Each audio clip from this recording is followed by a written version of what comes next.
Hello, everyone. Welcome to the newest edition on the Couch with the Dogs Board, and we have another special guest because it's a returning guest. He is a professional stuntman, a professional artist, and an all-around professional nerd. But you all would know him as Mr. Stan Van Pelt or Sensei Pelt, or more recently, Master Van Pelt. But I will let him introduce himself the way he would like to. Yeah. Um, Stan Van Pelt is fine.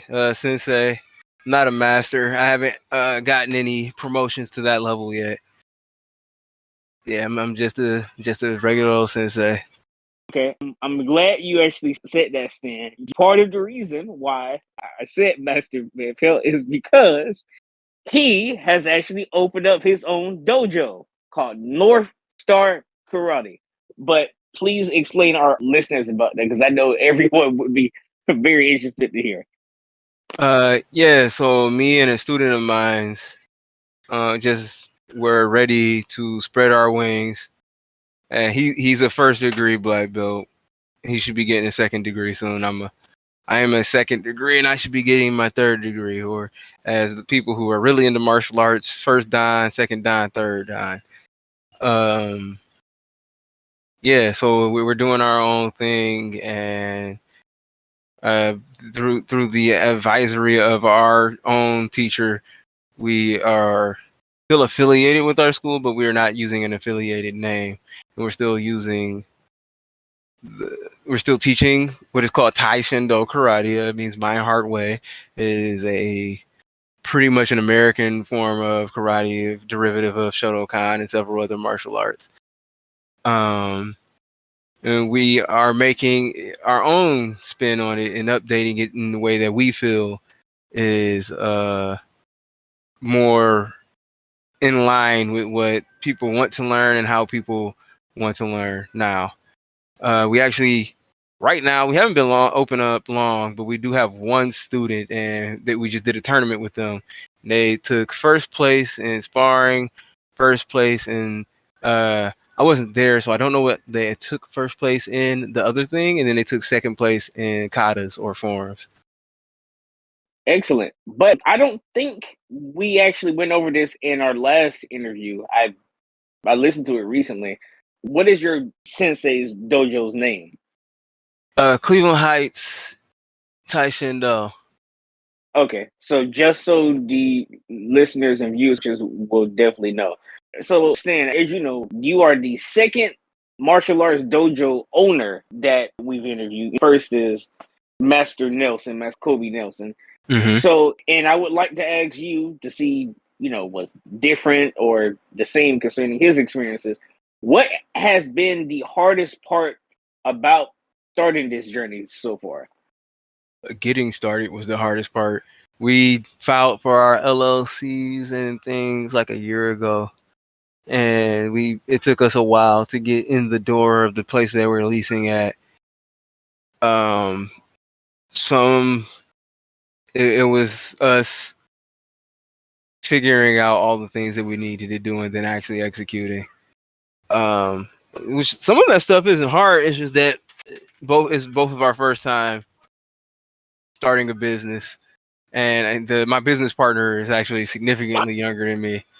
He is he's 19. He's 20. He's 20, and so it's he doesn't have any business experience really, and now he's training to become a cop. He's going to the police academy, so that's also a hurdle in the way is scheduling.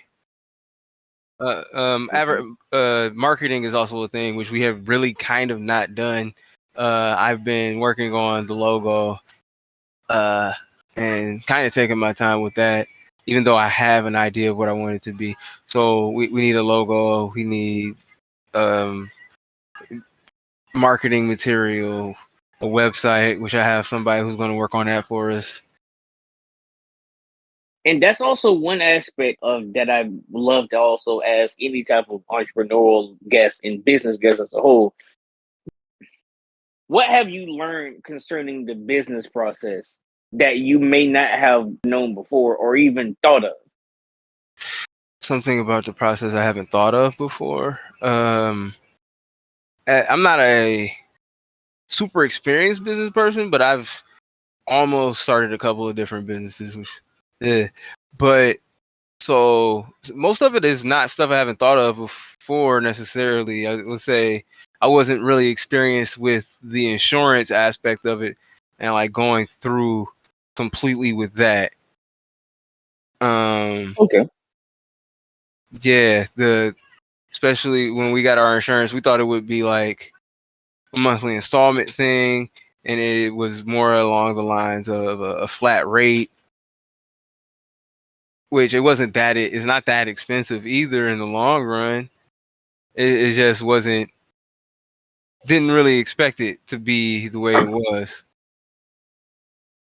Okay, well, that is very, very good insight for those who are hoping to do that as well. So, with you deciding, because I'm going to be honest, from both a personal and a professional standpoint, I was very, very happy, Stan, once I found out that you had opened up your own school. Because first off, I love seeing people do anything that they love, but I also love seeing people essentially becoming more entrepreneurial in their life, them having different sources of income in order to make things more comfortable for them and the people that you love. But speaking of the people that you love, who has been some of the biggest, I would say, motivators and motivating factors really of you deciding to do this in your life? Uh, Martial arts in general is just something I've always been drawn to.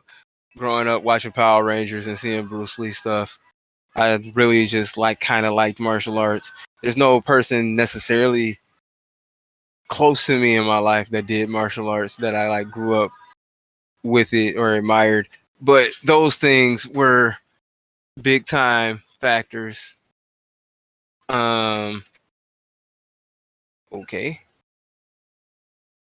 And Hmm? as far as opening the school itself, Darnell, I kind of have had different things where at some point I wanted to do it, and Darnell came to me and he was basically like, I want to start my own place.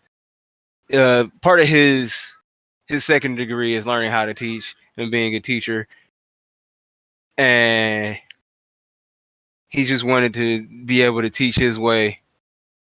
And I don't have too much issue with the way he teaches. I support him as a teacher. So I was like, basically, yeah, we can do this. I think that you are a great teacher, and I can be a great supplementary teacher to you as well. I mean, I can be a main teacher as well, but uh, yeah. And so we went through the steps of opening this up.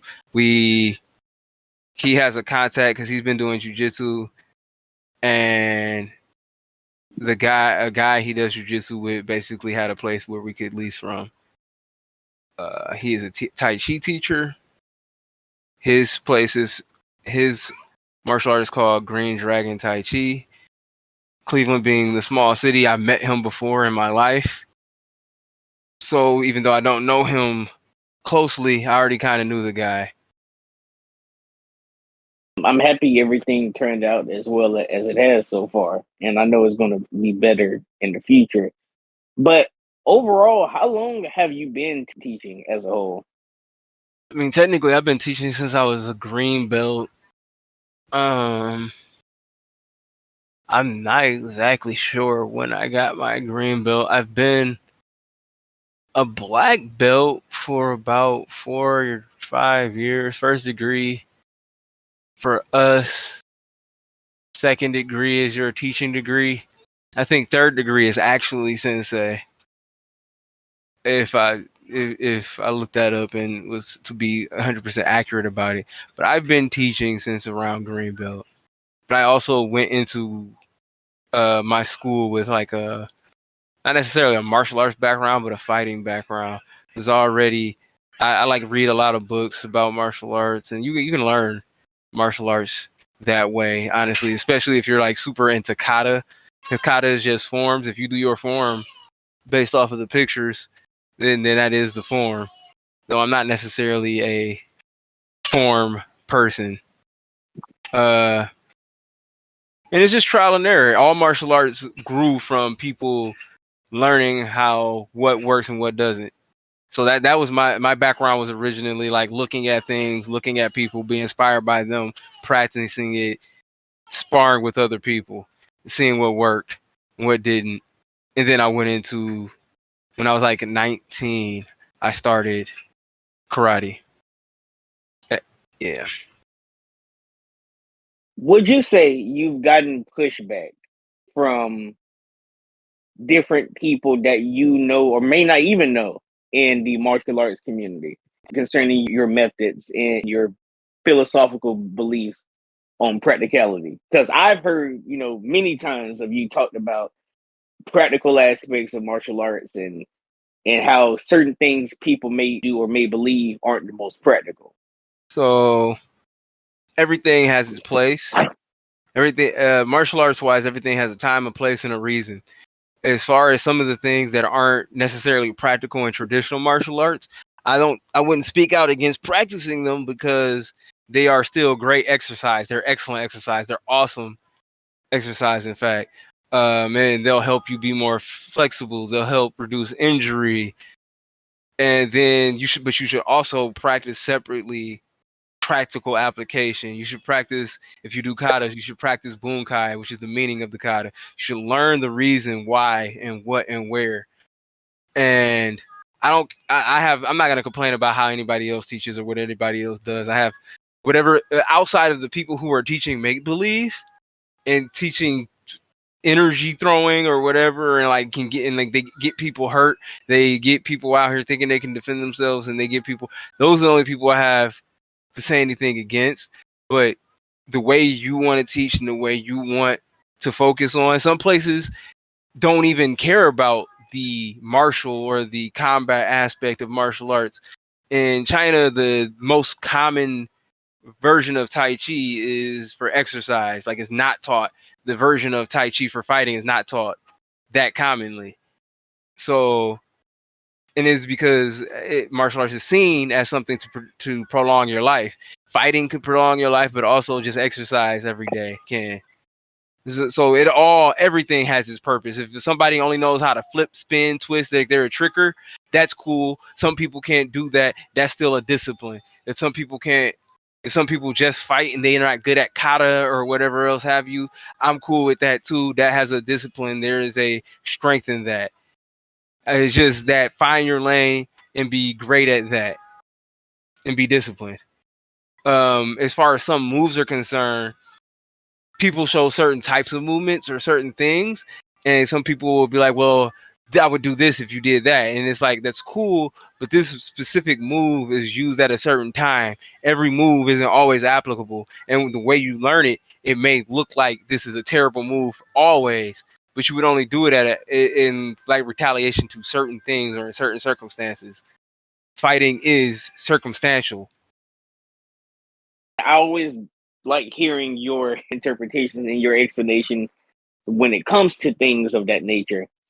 And I would say, even from people listening, they would like it, because I know martial arts is something that a lot of people will necessarily, they may be hesitant because they may know what school to go into, or they may not know when they should actually start. But you giving that perspective is a big help for people who are just getting into that world, so to say. But not just when it comes to your teaching, but also when it comes to your other form of employment concerning your stunt work. As you know, everything has been going on with the different writers and actors guild strikes. Yes. And part of the reason also I want to have you on the show is to have you talk about that, since you're one of the stunt people that we've had on the show. What is your opinion and perspective? Bruh, I don't know what I can say without getting in trouble. I don't have Ouch. My perspective. I think people should be paid fairly. I think that is that. I think my real perspective. Okay, so my perspective on it is this. I think there are a lot of people outside of the work of the movie industry that have a lot to say about the movie industry that don't know anything about the movie industry. I've been seeing tons, and it's like you shouldn't look at comments, but I like to look at comments because they're entertaining. Sometimes it can be funny. There are a lot of people who just have a lot to say that don't know like head from tails about what's actually going on. There are people who are like, these actors don't need more money, and it's like, that's cool, but even though the millionaire actors are on strike, they're technically on strike for people who aren't millionaires. They're on strike for the people at the bottom. The grips don't get paid well. There's, outside of just the actors, there are people all the way up and down who work on the movies. They every, like, when you look at it, ending credits, all of those people make money off of the movie, and like everybody's not getting paid well. Everybody's not making $1 million. Everybody's not walking away from a project making $1 million. And like every actor is not. And I see people saying, well, those actors should just like realize that they like bottom out or something like that. You're like, you're a loser. And it's like, that's wild to even think about, because one, you buy movies, you pay to watch these movies. I know you watch movies, you watch TV. Without filler actors, without smaller level actors, a lot of this stuff just like loses a lot of its organicness. They're trying to replace us with AI, and that's trash. They're really trying to do the extras dirty as well, like real bad. Yeah, the concept of residual checks is not something a lot of people understand or get. They don't think that like it's something people should get. The people who don't understand it, like I saw a guy saying that he's a plumber. Should he get paid every time somebody flushes a toilet? And you would have a hard time having somebody pay you royalties for every time they flush your toilet. That being said, there is something called a sewage fee that people who have toilets and tubs and sinks pay, which technically that is that, and that goes not to the plumber but to a different entity. Every time like certain sales are made, yeah, people get royalties, people get cuts of checks. That's just how contracts are written up. And sometimes they're written up where people make next to nothing off of that. Especially and specifically with streaming. And streaming companies are doing all kinds of extra stuff that makes it even harder for people to get paid. And my thing is like, I don't go to other people's jobs when they're asking for a raise and say they don't deserve a raise. I don't go to other people's jobs when they are saying they deserve these amenities and say you don't deserve that. And it's wild to me in this society at all when people do that. Or if people go, well, why should this person make that much if I do this and I only make this? Well, instead of hating on this person getting paid better, why don't you ask your job for you to be paid better? And one last tidbit on that, a lot of people say when the lowest people on the totem pole get paid better, the cost of living goes up. That is true, but only because super rich people are protecting their bottom line that they don't have to have. It is not hurting them to make 50 cents less. It's not hurting them to make $100 or $200 or $1,000 less to pay everybody else a little bit more. They don't want to take that little bit of cut, that tiny bit of hit that would barely affect their way of living, so that other people can live better. And in turn, poor people fight on behalf of rich people because they think that the cost of living is going to be hit. But in reality, it's not, because the cost inflation is artificial in a way that people don't necessarily grasp. When I always compare the flow of money to the flow of water. You can't say that these few people who have water now or more water now are the ones who are hoarding the water when there's literally a dam filled with millions and millions of gallons of water that nobody has access to except for a few people. Wow. Very well said. That is a lot to pack from. But you had mentioned two things that had, I would guess, sparked art out to me in terms of my attention. You said one concerning the extras. Again, what I'm about to say, there are several different sources I've seen say this, and I can't substantiate it. But one of the issues that came up concerning the extras, and correct me if I'm wrong, or you may have heard something different. They were basically saying that they were only going to pay the extras like $100 or so to use their likeness for the rest of eternity. Yeah, Is yeah. that correct? That from what I saw, that's what it sounds like. I can't 100% say that is true, but I probably saw similar sources as you, and that is what it sounded like. I do get emails from SAG, and like I've been trying to look at some of that stuff, and some of it I haven't been like going completely through. But I think that was something that they were talking about. Is like they were going to download their images, pay them for a full days of work, one full day of work, and then have the rights to their images forever, which is wild to think about. Like you get no residuals, you get no royalties off of how you look. They have the rights to so they could use you for whatever. You could be doing whatever wild stuff as far as your contract or whatever. And you don't even know. And I mean, the contract could even have clauses in it where it changes down the line, like 50 years down the line, they can have you doing wild stuff or whatever else have you. It could be degrading to you and you wouldn't even know. And to think that, like, because as far as I'm concerned, because of human society, the society we're in now, there are definitely people who would take that offer. I don't think the majority of people and everybody would, but there are people who would take that offer. That's sad because especially I know for blacks in the entertainment industry. I know it's already hard to get any type of footholding, but I can't imagine you being put into a situation where you would have to take that offer. Which I hope that never becomes the case, but I'm glad that at least this strike is trying to go against things like that. But the second thing you brought up is concerning residuals, because a lot of people do not understand the concept of that. Like you said, Jason Weaver, professional actor, singer, he was the original singing and overall talking voice for Simba in the original Lion King film. Jason Weaver, Oh yeah, you he made know, a lot. Yeah. right, because they had offered him and his mother $2 million flat rate back in the mid 90s to voice Simba and to do the singing. His mother turned it down because she figured out if they're offering him 2 million just for what people may have considered a B movie at the time, which The Lion King was considered a B movie before it came out, then they must really think that this is going to do great.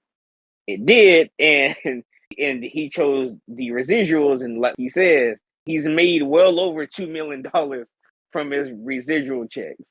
So the fact of which I support anything that helps anyone, but in particular, I support anything that helps black workers of any regard, be it actors, voice actors, writers, cinematographers, stunt people.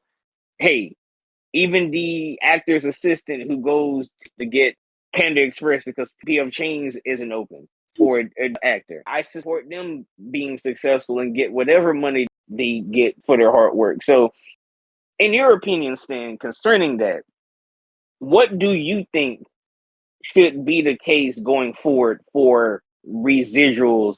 Let's say not for a specific project, but how do you think residuals should be negotiated for most projects that is done through Hollywood?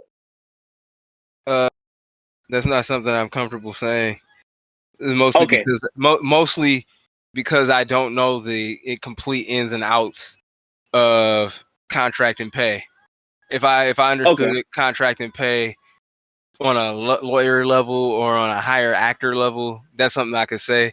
I just know somebody. I just understand that if somebody who is a principal of like a #1 best-selling project and they have like 30 lines on their residual check, that's like 30 individual payouts or whatever, they shouldn't have like less than 23 cents or something like that. There were a lot of different actors and actresses showing their residual checks, and they were like coming out with nothing, which luckily, I haven't necessarily had that experience, but I know different companies are slightly different with how they pay, and like it also depends on what you're getting paid for on certain things. So I didn't read my last couple checks, and I don't know if they were streaming or if they were cable or if they were,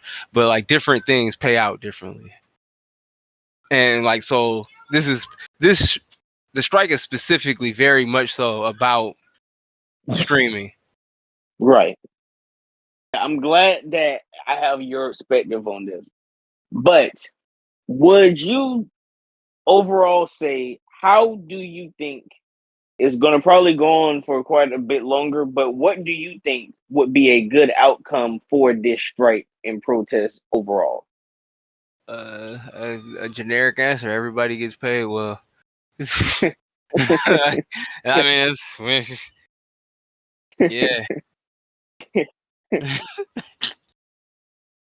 And this is also part of the reason why I'm, like I said again, why I'm glad that not just you, but everyone who I know in my life to a certain extent has gone, and even people that we've interviewed have gone to put their eggs in so many different baskets. Since the COVID era has started, it has really showcased people the frailty when it comes to how different industries and how faint those industries are when it comes to placing a foothold in the zeitgeist of overall economics.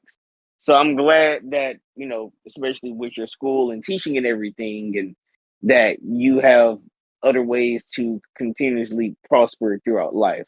But my final question for you, Stan, would be, where do you see your dojo in 5 years? In 5 years, hopefully in our own building. That's the ideal. That's the goal. Actually, I like what the guy is doing now who has the building we're in. He's renting out to multiple schools. That is my goal, is to rent out to multiple schools. I also do capoeira. I want to be able to rent space to my friends who teach capoeira. I want to be able to rent space to other instructors and teachers. And I want to help people who are truly genuine about doing martial arts, but may not be able to afford it. I want to help bring martial arts to them as well. Excellent. Thank you for that. And I know everyone, especially your future students, would be very, very grateful for that.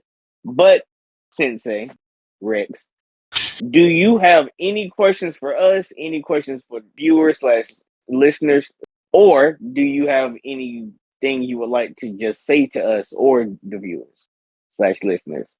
And thanks for listening. If you listen in, you're never too old to do martial arts. I've had students who were like 80, yeah, and like just doing it. People, I've seen people who weren't physically fit that like were slowly getting better. I had a guy who could not do a kick. He could barely get his foot off the ground, and then he was able to kick up waist high. This isn't something you have to be good at going into. It's something you get better at as you practice it. As long as you have a good teacher and who's disciplined and calm, and you're disciplined and calm, you can grow at it. Martial arts is for everybody. It'll help you become healthy. It'll help you be confident. It'll help you learn skills if you want them. And maybe some martial arts aren't for everybody, and I know people who are like capoeira isn't for them because it's too acrobatic.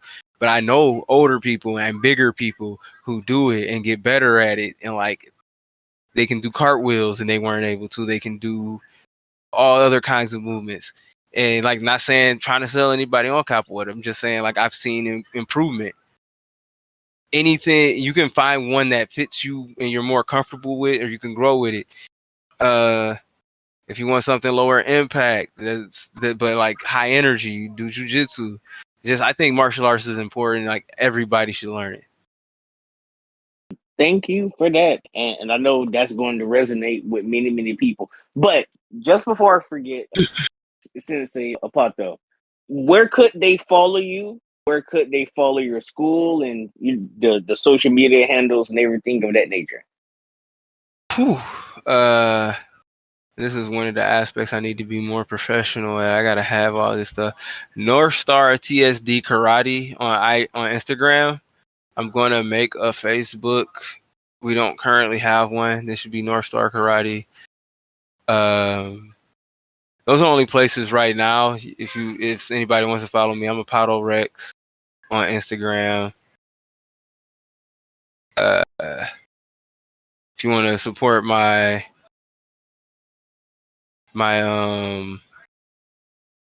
stunt page, is Stan Van P or Stan Van Pelt. And that's really all I got right now as far as those things. And moving forward, we'll have a website and other things. We're getting everything tightened up and under control. Excellent. Well, for those who are going to see the YouTube version, including for all of those things to be in the description, as always, it will also be in the video version going through while we're talking. Thank you, well, everyone. Again, please follow him on all of his social media handles and things of that nature if you're interested in learning about his work and or his dojo and things that he'll be doing. As always, once this interview is edited and finished, it will be on all of our streaming and download platforms, and it will be on YouTube soon after that. But again, thank you, Stan. Very appreciate the second interview. Again, it's always an honor to have you.